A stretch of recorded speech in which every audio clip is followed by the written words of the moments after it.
Halo, perkenalkan nama saya Agra Nur Fatimah. Hai, nama saya Graciela Florenca Bajo.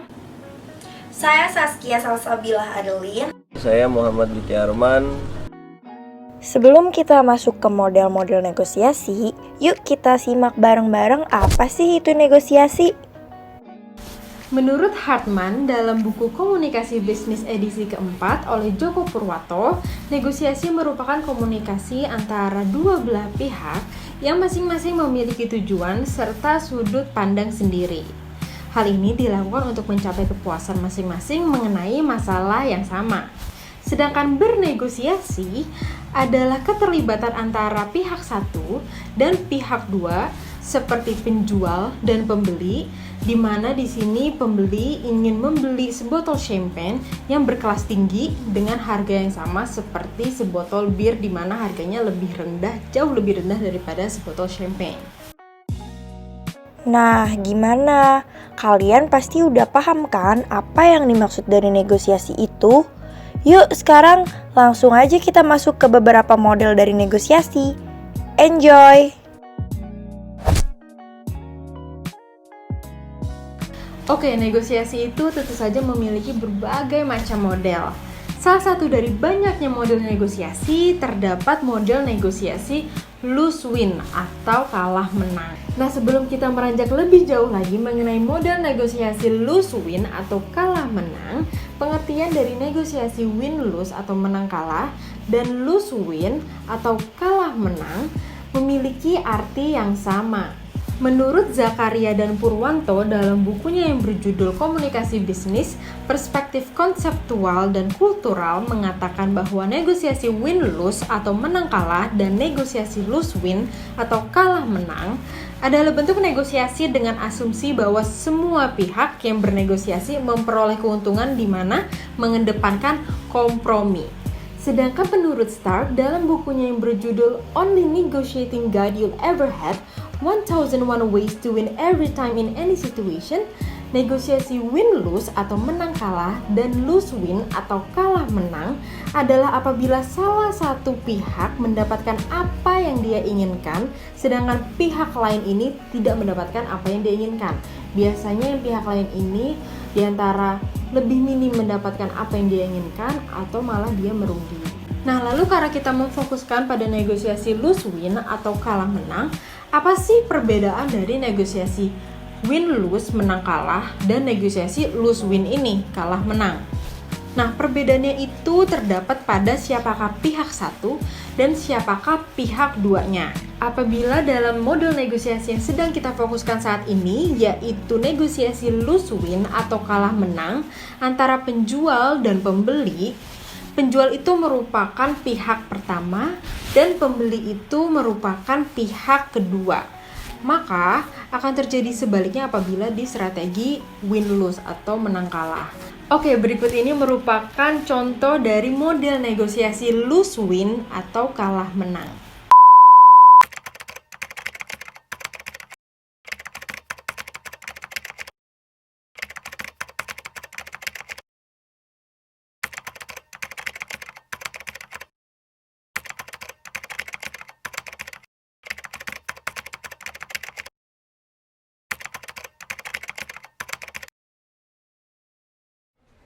Duh, di mana ya yang jual buku masak roti unyil lebih murah daripada toko sebelah?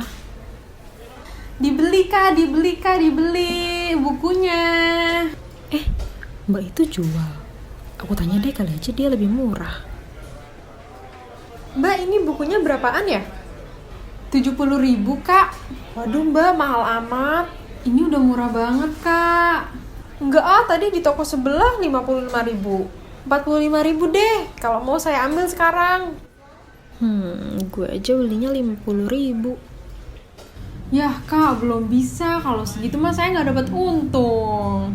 Yaudah deh Mbak, kalau nggak mau 45.000, makasih ya. Waduh, gimana ya? Kalau gue kasih 45.000, gue nggak dapat untung.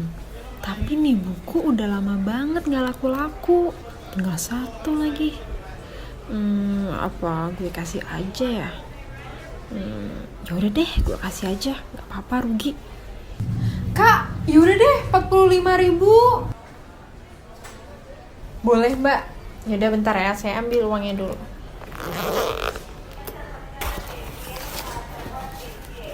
Sepuluh, 20, 30, 40, 45. Ini ya mbak uangnya.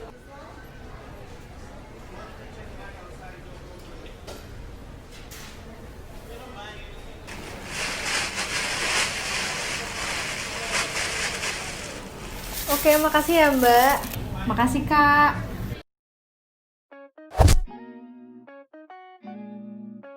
Negosiasi berkompromi adalah jenis negosiasi yang sering digunakan ketika pihak tidak dapat mencapai kolaborasi yang baik, tapi masih ingin mencapai beberapa hasil dan atau melestarikan hubungan. Masing-masing pihak akan menyerah dan mengubah prioritas dan kepentingan awalnya demi menemukan kesamaan dan dapat dihasilkan resolusi dari negosiasi. Nah, kelebihan dari negosiasi ini yang dapat mengurangi potensi konflik karena adanya jalan tengah antara pihak-pihak yang bernegosiasi. Sedangkan kekurangannya itu terletak pada kemungkinan adanya pihak yang kurang puas akan hasil negosiasi meskipun tidak menimbulkan kerugian. Nah, di sini saya akan langsung mempraktekkan bagaimana itu negosiasi berkompromi dengan melakukan sebuah dialog.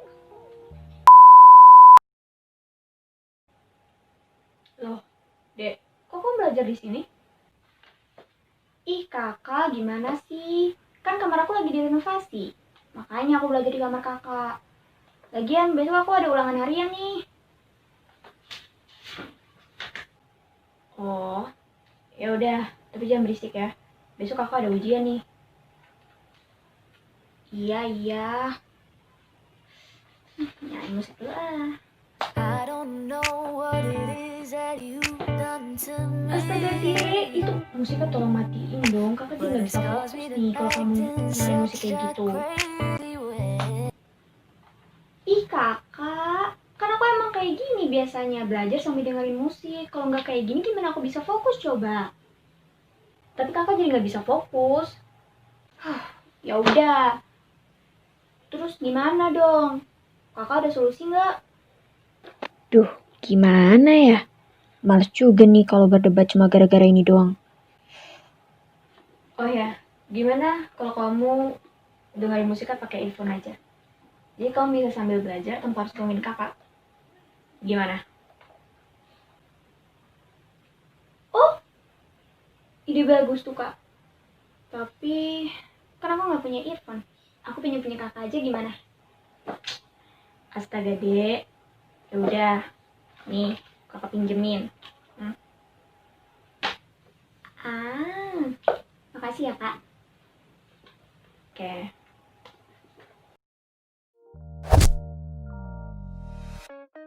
Menurut Jackman tahun 2005, negosiasi adalah sebuah proses yang melibatkan antara dua pihak atau lebih yang pada mulanya memiliki pemikiran berbeda hingga akhirnya mencapai kesepakatan bersama. Strategi negosiasi model avoiding atau lose-lose adalah negosiasi di mana pihak pertama dan kedua akan kalah atau tidak mendapatkan keinginan masing-masing. Sehingga negosiasi ini sangat merugikan. Pihak yang sama-sama kalah dari kedua pihak ini sepakat untuk tidak sepakat. Strategi ini biasanya untuk menghindari kerugian yang besar. Jadi, pada model avoiding lose-lose ini, kedua belah pihak cenderung untuk menarik diri dari negosiasi karena situasi negosiasi yang sendiri tidak memungkinkan terjadi. Sebabnya akan menimbulkan konflik, kerugian, dan hanya membuang waktu saja.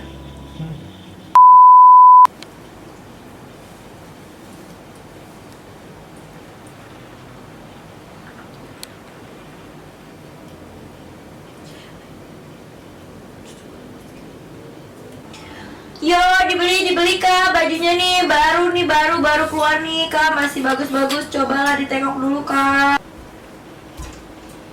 Lihat-lihat dulu ya kak. Iya kak, silakan lihat-lihat aja dulu kak, ini baru banget nih keluar nih dari bal, masih bagus-bagus nih, lihat no.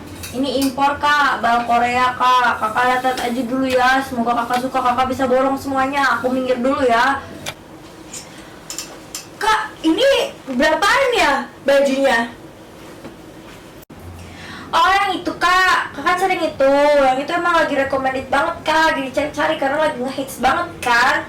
Makanya kakak cari, ini tuh barang bagus kak. Murah aja lah buat kakak lah, 125.000 itu barangnya. Ah mahal banget kak, kurangin lah 50.000 aja ya kak.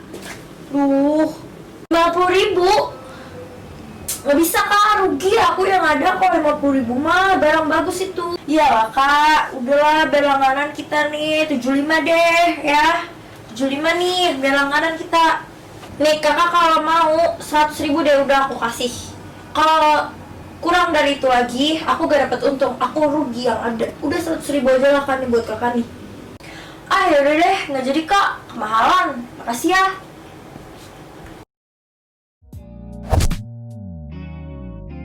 Negosiasi kompetitif ialah jenis negosiasi yang melibatkan kepribadian yang kompetitif.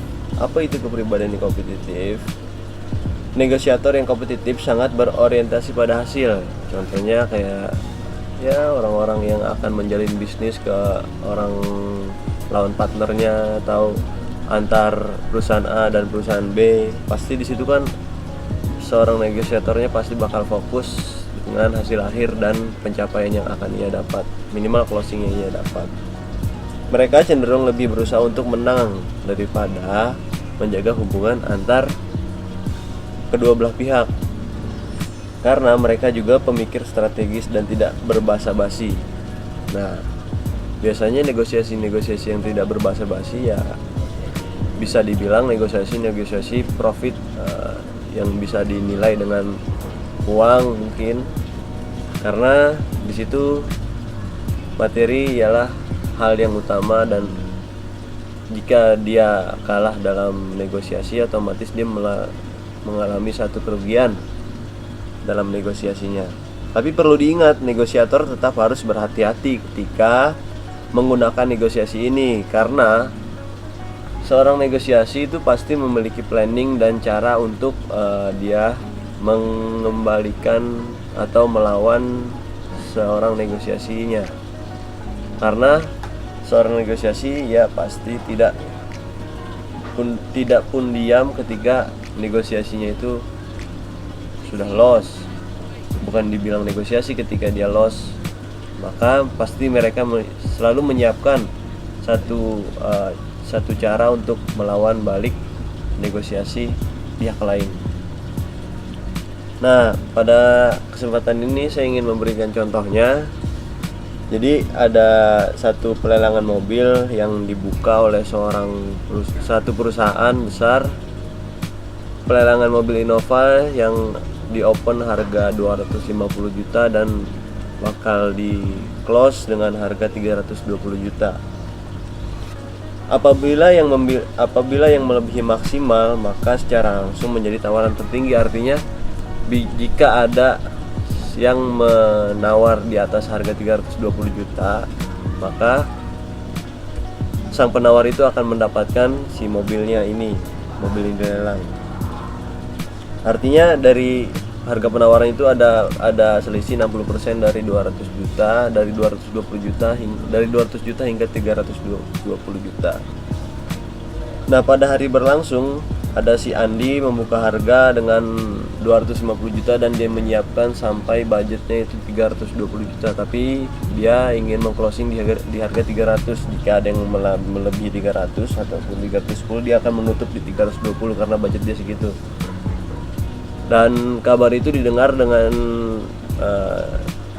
cepat oleh si Rafiq menyiapkan uangnya di nominal 330 juta. Tapi dia ingin men-closing di harga 300 juta pun cukup, karena dia nggak memaksakan untuk menang. Tapi si Andi begitu negosiasi berlangsung, dia sangat berobsesi atau agresif untuk menang hingga dia mengeluarkan semua kekayaannya itu sebanyak 320 juta. Dialognya seperti ini. Andi membuka membuka pelelangan dengan harga 250 juta. Oke, saya buka penawaran dengan harga 350 juta. Maka ada penawar satu lagi menawar dengan harga 255 juta.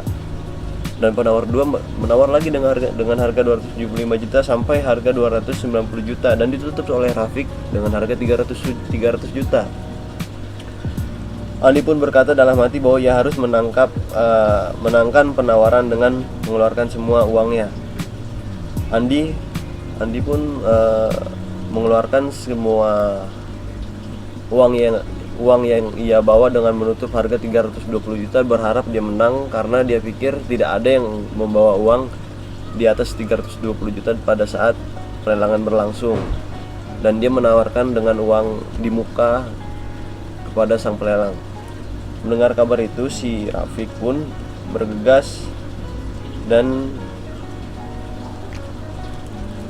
menawarkan tawarannya dengan tenang. Dengan harga 320 juta dia berani, dan 10 juta dengan transfer setelah jika dia mendapatkan mobil lelangan itu.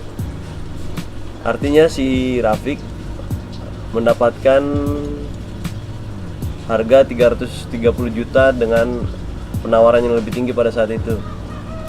Nah, di sini si Andi tidak memikirkan sampai detail seperti itu. Ketika Rafiq menawarkan 330 juta, tidak terpikirkan oleh Rafiq oleh si Andi. Akhirnya pelelangan itu didapatkan oleh si Rafiq dengan harga 330 juta dengan uang muka 320, dan 10 jutanya itu